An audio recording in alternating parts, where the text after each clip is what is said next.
Imagine being the most powerful man in Egypt. You live in a magnificent palace. Thousands obey your commands. Your enemies fear you. But the people planning your murder are already inside your own home. This is the story of Ramesses III, the Egyptian pharaoh at the center of one of the oldest murder conspiracies ever recorded. Around 1155 BC, Ramesses III had ruled Egypt for decades. But inside the royal palace, one of his wives, Queen Tiye, was plotting against him. Tiye wanted her son, Pentaweret, to become pharaoh. There was just one problem. Someone else stood ahead of him in the line of succession. So Tiye allegedly organized a conspiracy. Servants, officials, soldiers, and members of the royal household were recruited. Their objective was simple: kill the pharaoh and put Pentaweret on the throne. The conspirators even turned to Egyptian magic, reportedly creating wax figures to weaken their enemies. Eventually, they attacked Ramesses. For centuries, historians weren't certain how the pharaoh died. Then, scientists examined his mummy. They discovered a massive wound across his throat. Ramesses III had been murdered.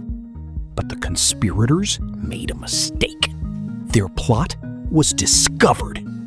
What followed was extraordinary. The Egyptians conducted an investigation and trial, and the surviving documents record the names and punishments of many conspirators.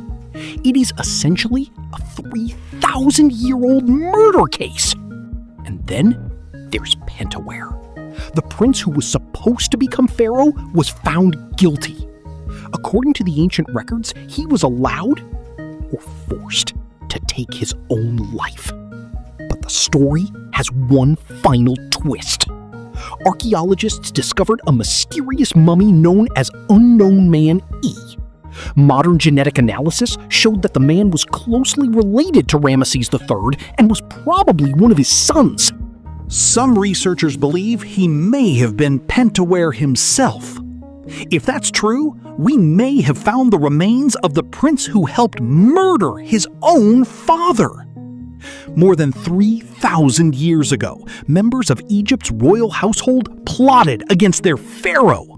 They recruited officials. They used magic. They murdered the king. They were discovered and put on trial.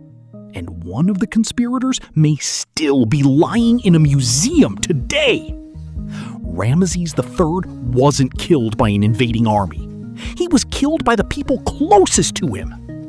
If you'd like to hear more tales of crimes, subscribe and hit the like button so you don't lose the next videos. Peace out.